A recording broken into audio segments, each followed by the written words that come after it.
Welcome to Experiencing Consciousness. My name is Dyba. And I'm Dr. Kathryn Rossi. We're happy you're here. Hi, welcome to another episode of our podcast. And today we're going to be talking about generally about the motivation of people towards therapy, the motivation that they have in therapy and motivation they have on about going to therapy. So we were talking about it a bit before. And I don't know where to start, but maybe I'm gonna just summarize one thing. I think that's a great idea to summarize. There was a really good question that was asked of us, and maybe we can make some headway into answering this question about what motivates a client and to come in therapy and to stay in therapy. Exactly.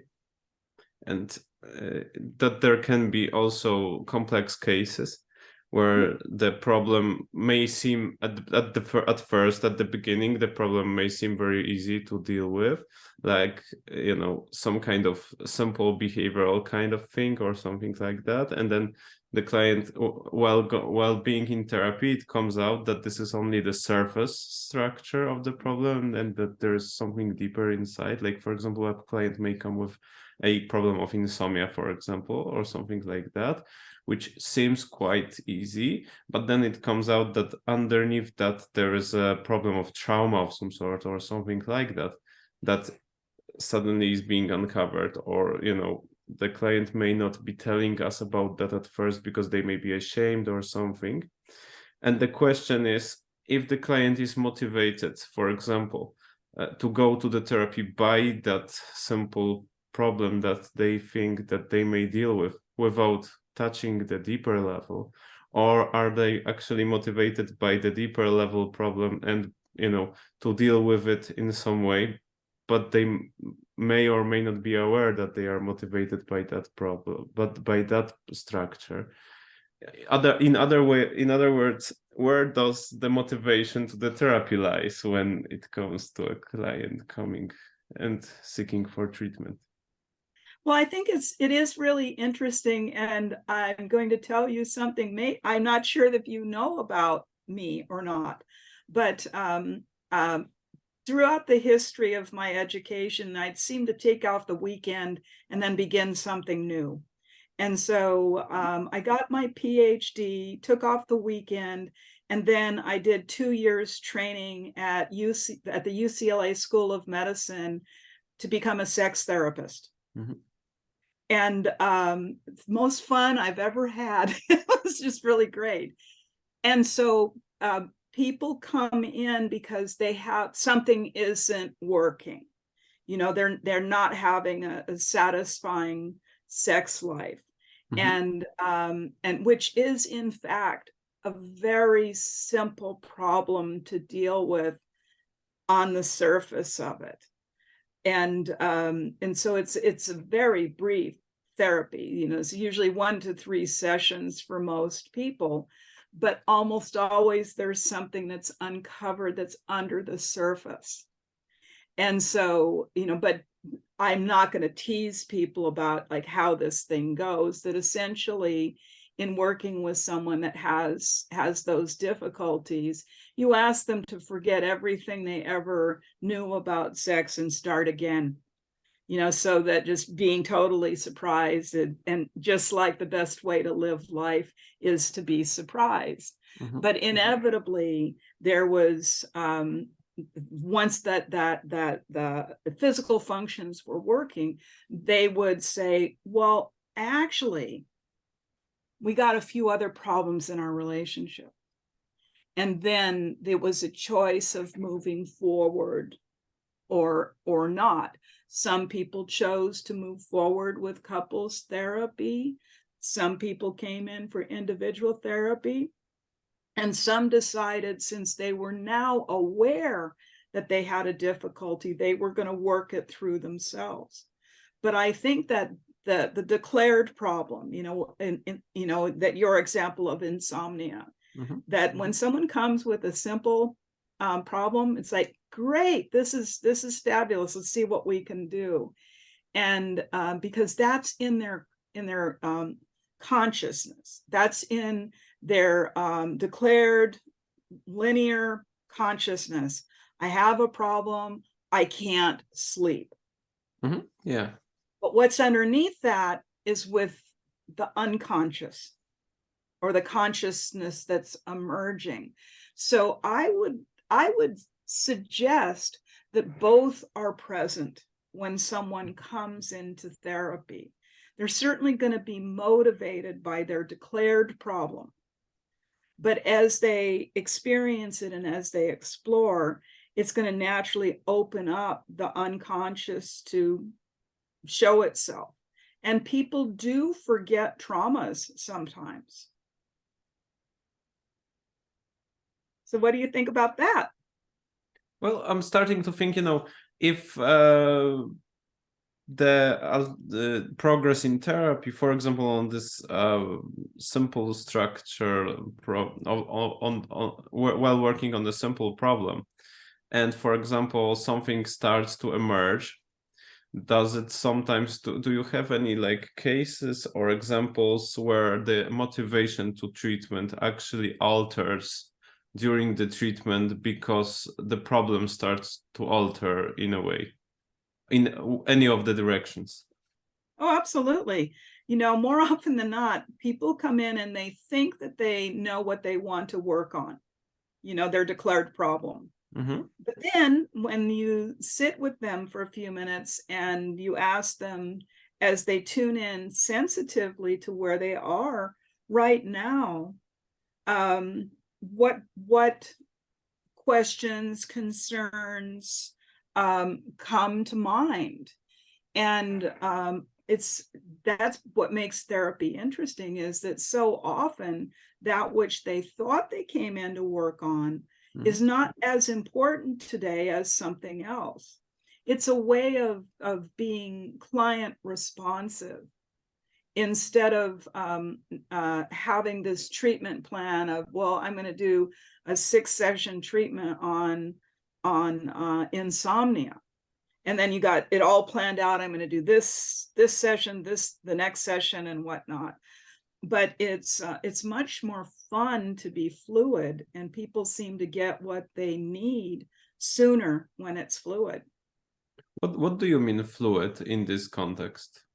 In this context, it's that you, the therapist, are being sensitive and responding to the client's needs, hopes, wants, and desires in the moment. Just because they wanted something last week at the end of the session that they said they want to continue that the next week, you keep that in mind.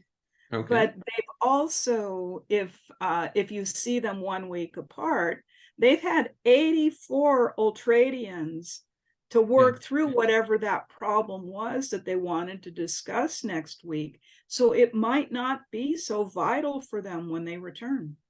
But it's good to check that at the beginning of the session, right? Absolutely. Well, first, you check into what's most important to them at the time.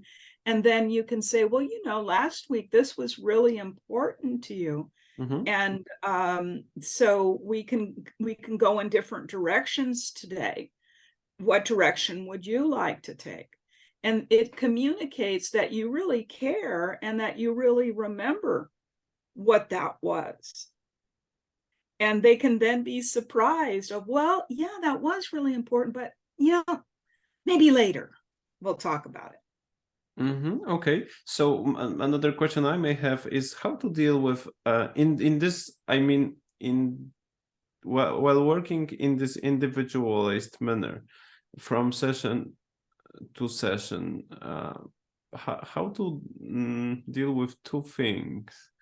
One would be the orientation to a goal of the treatment, sometimes. So there is this main goal of the treatment. Someone say, I like to deal with my phobia or something, and that's the main goal of our meetings. And sometimes, and the other question is that sometimes people may have, like, you know, from my experience, I sometimes see that some clients, some of them, well, especially while working on a difficult problem, they have a tendency to defocus from the goal, to, you know, run away to various places from, you know, discussing things from their life that are not so vital, to actually focusing on current situation, politics, whatever, you know, is necessary to not focus on something of something that actually is of interest to them. Yeah, oh, I understand. And I was thinking that, of course, and isn't that what people do in their regular life? They don't want to face something, and so they, Yeah. you know, skirt around the issue. And so therapeutically, in bringing a person back to what they said was important, what you think is important for them, that the technique is interspersal. Are you familiar with that? Yeah, but It's but we may develop that, because probably some people may just ask yes, us, what is interspersal approach? So yes, it's so this is part of the interest of being a therapist, is that people are operating on a number of different levels of consciousness when they're with you. And some of them are on the surface, some of them are underneath the surface, some of them are way below the surface. And so as you are talking with them, sometimes, you know, you inject something, you know, which is what interspersal is that, you know, particularly if you're working in a hypnotic way, that that's really when the interspersal comes in, because it makes more sense. But say, for instance, if I'm going to really tease you, because I know this is not true, Jan, but say, for instance, you're afraid of rabbits, okay, right? that would be a cool fear. Well, that's what I thought. Okay. Why go with a traumatic fear? Most people like rabbits. And so there you are, and you're talking about, you know, some political situation. And I might say, you know, that's outside, isn't it? You know, it's like you're talking about being outdoors and in a forest, for instance. You know, I wonder how many rabbits are there that are watching. And of and you know, or to ask the question, always better to ask than to tell. It's like, are there any rabbits there? And you'll see that a shock, you know, you'll see literal, you know, like movement of surprise. And you might, it sometimes, if it's working in a way that they're ready for it, they'll say, well, yeah, actually there are, well, you know, well, there's three, you know, or that sort of thing. But so you can, you know, intertwine subjects. Now, when you think about that, you're in just a regular conversations with somebody over coffee, and you're kind of tired of the subject, that's when you intersperse like other ideas. Some people will say they're a little too direct of, well, you know, I don't want to talk about that, let's talk about this. But you can be more subtle. And as a therapist, you know, you become more subtle, and you kind of figure out how to intersperse things to see if people are ready. Do you think that we explain that well enough? I don't know. I might just say that if someone would have any question about that, just don't hesitate to ask us, and we'll answer that next time. Yes. And so, but the Mhm. motivation, that the reason why I like this question is that it's so easy for a therapist to say, okay, this is what you're here for. And to be really thinking along those lines, to stay focused on those lines and whatnot. And but as you can look at the client themselves of how they're reacting to things, are they avoiding, are they moving in a different direction? What is the level of engagement that they're having within the therapy? It's so important that they're engaged. And if they're not engaged, then it's not the right subject or goal. And then to open Or up there to, may be a resistance. and there can be a resistance, and which is also so interesting.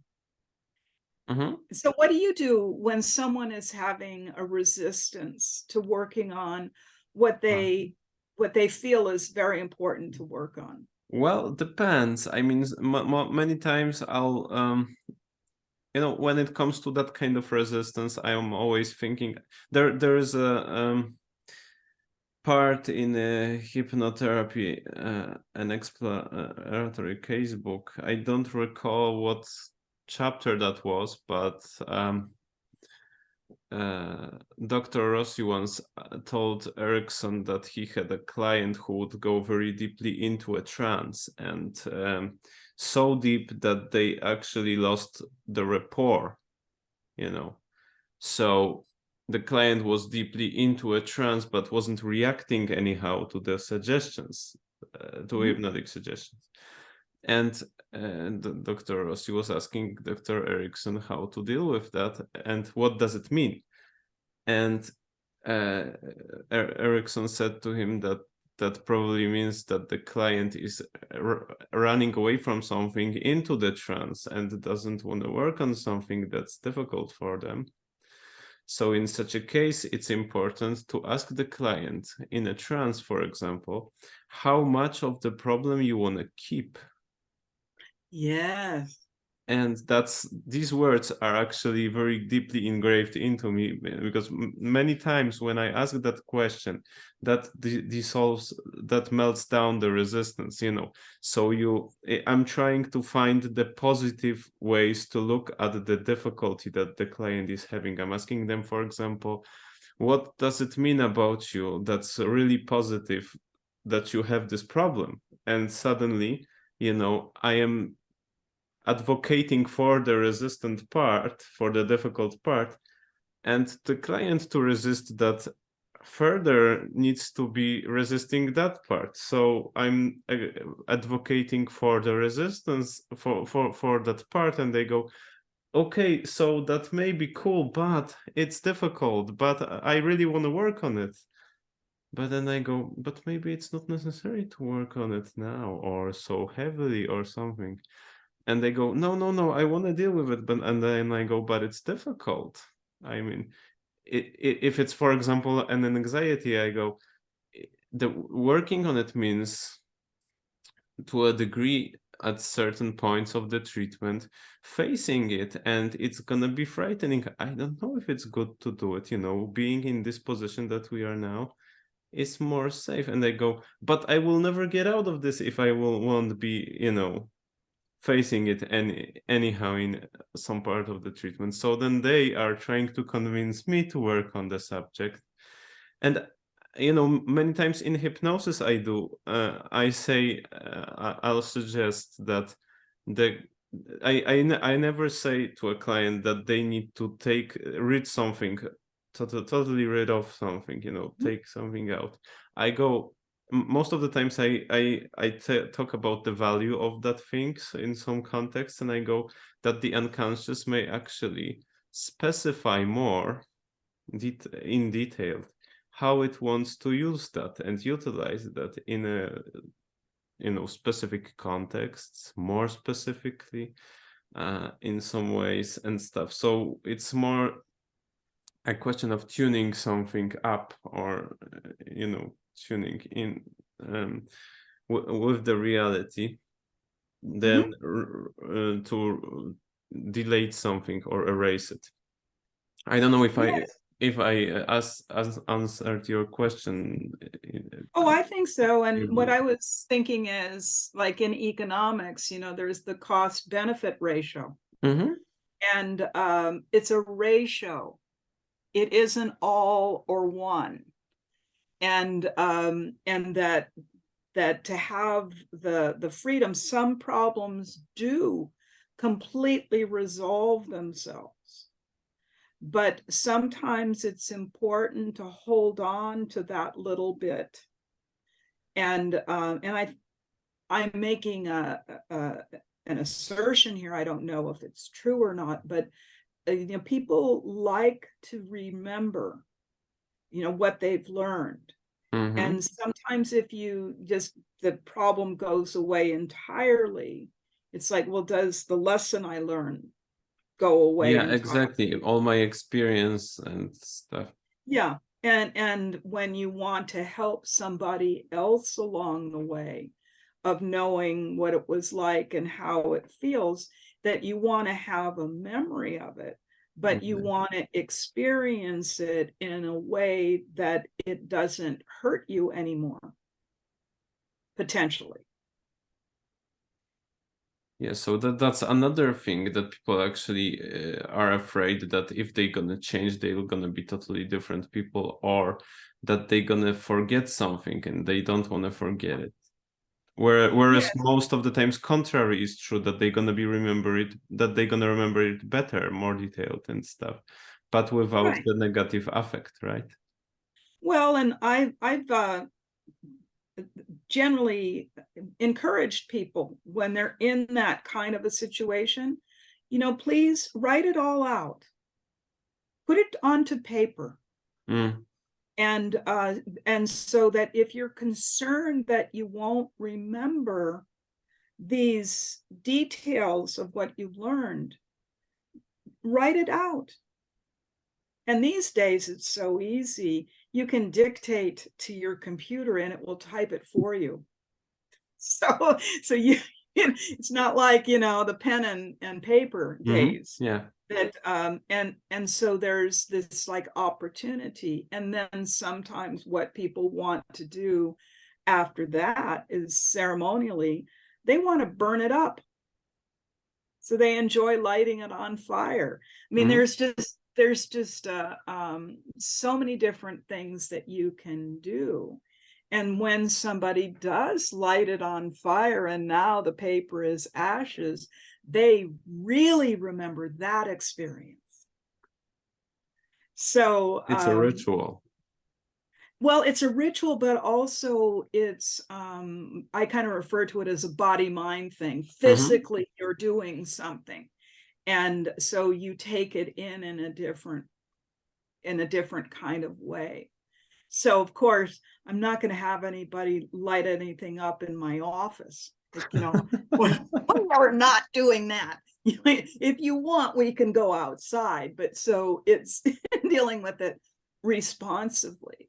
But it opens up the one's mind of so many different directions that you can go, and being sensitive to what we're really talking about, Jan, is what's underneath.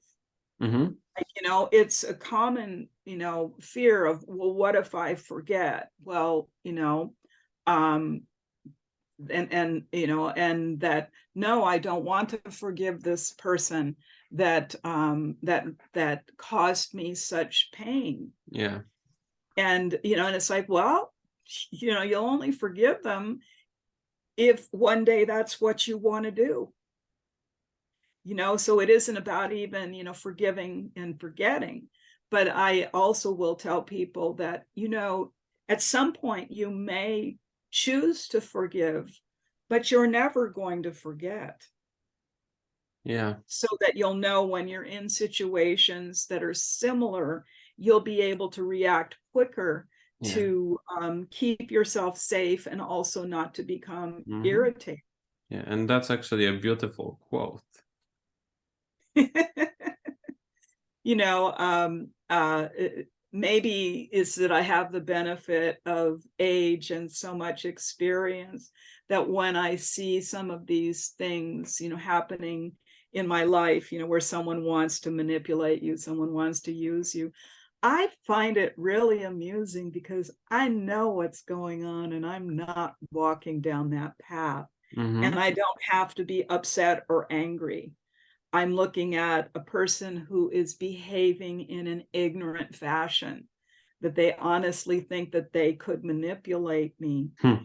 And not that I can't be manipulated, I'm human, Well, but all of us can all to a of us degree. can. But once you go through these experiences of having the courage to see it through, and that as a motivation, I'm really fairly consistently seeding for that, having the courage. Mhm. And the implication is to see it through. So, and also part of when people are in a difficult spot where they're confused, it's chaotic, that sort of thing, that's stage 2. And what Mhm. you need is courage to stay with it and see what happens next. So it's not a question of having the predetermination of, well, what's going to happen next is I'm going to get rid of the problem doctor. It's like, well, maybe, that's a good idea, but let's see what happens next. Great Because, goal. yeah, it's like, let's see what happens next. However, on the other hand, uh, getting rid of the problem is one thing, but what to put in place of that Yeah, problem, it's yet another totally different thing. right. And of course, everybody does that differently. And I try to have anything that I overcome to increase my sense of humor, Mm. which is my sense of fun, my zest for life. I was born in Hollywood, California. I think the world is here to entertain me. I have not been disappointed so far. I like that attitude. And so that could happen Right. for you too, Yeah, I'll and try to adapt that. of so we go to the movies because we want to be entertained. They go through really difficult challenges, in any decent film. Mhm. And we go there to just immerse ourselves in it and then come to Yeah. the other side.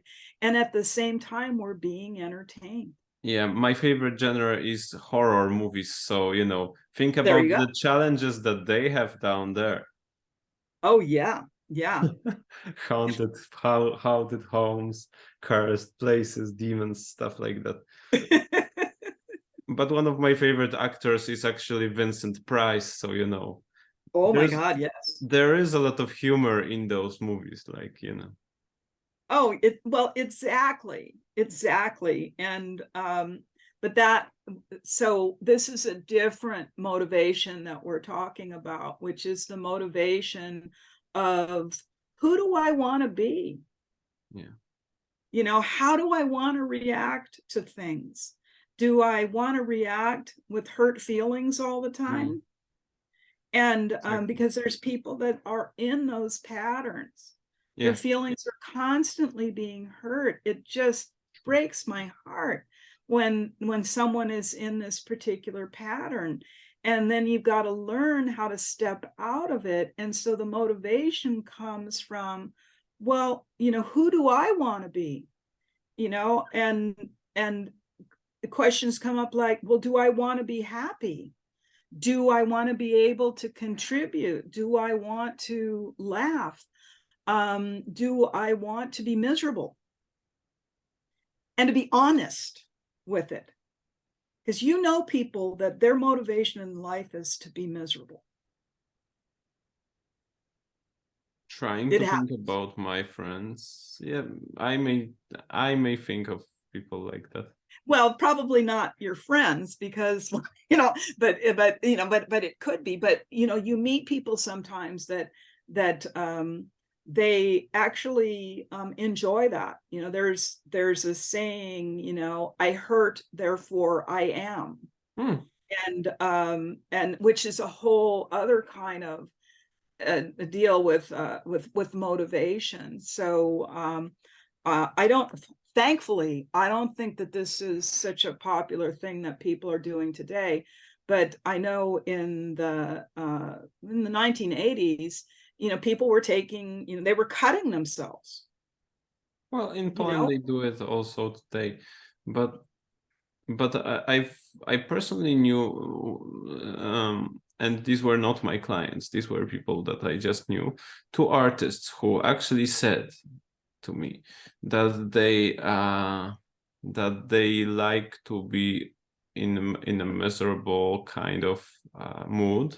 Like, for example, they engage in a relationship and then go to follow the pattern to end it and suffer from it, because that gives them the motivation and the whole the creative process to occur, and so they are more creative that way, being in this mood. So it's actually part of their working routine. Sure. Well, that's the cost benefit, ratio. And this is something that I think is important. I mean, even though I'm like this incredibly positive person and dancing in the sunshine, there are those that have a different path. And who am I to judge of what is a better path or not? If I it really if don't it know. works. Well, and musicians that write songs, the songs that sell are the heartbreak songs. Yeah. It's not, I mean, I like the Beatles song, Good Day Sunshine, Good Day Sunshine, I'm gonna laugh beneath the merry trees. I love her and she's loving me. We feel good because it's a special day. I remember that song. But the vast majority, it's going to be from that really deep place. I hurt, therefore I am. I have to feel the emotional bruising or the cutting or whatever it is. And so in working with a person like that, of helping them to understand that, well, that can be a part of your life. It doesn't have to be all of it. And there can be time then, and a place for it also. And there's always a time and a place. Mm-hmm. But in being honest, but one of the elements of the question about the motivation is, how does the motivation change over time in therapy? Yeah. And I think that for our listeners, they probably have already come to their own conclusion of, does it change or does it stay the same? So maybe we'll make it interactive and just say, let us know in the comment sections. What do you think about that? And what are your experiences about the motivation of you being in therapy or your clients being in therapy with you? Whichever standpoint you prefer. I think that that's excellent, Jan. And what you and I really enjoy talking about is these different experiences of consciousness, whether it's the waking consciousness or it's the unconscious, and that in each way to create a richer, more honest internal experience, and to be able to accept yourself for all of those parts, not just the sunshiny parts, but those parts that go deep, those parts that are really painful, those parts that are changing, those parts that want to stay the same. But having this deep appreciation for the fact that you grow every day, and sometimes growth can go backwards. Like, this is not just, there's so many variations with it. And, but ultimately, if there was any motivation that if I had an influence, it would be to accept yourself the way that you are in the moment.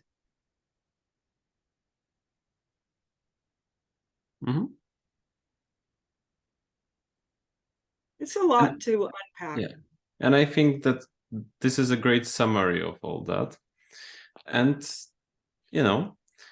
if any further questions will come, we will be addressing them, and we may continue the discussion sooner or later. Absolutely. Have a most wonderful day. Exactly. Thank you for today. And to all of you who are listening, also from me, have a great day. This was another episode of our Experiencing Consciousness podcast. Thank you for being with us. Thank you, Jan. You're the best. Be well, be happy, celebrate life.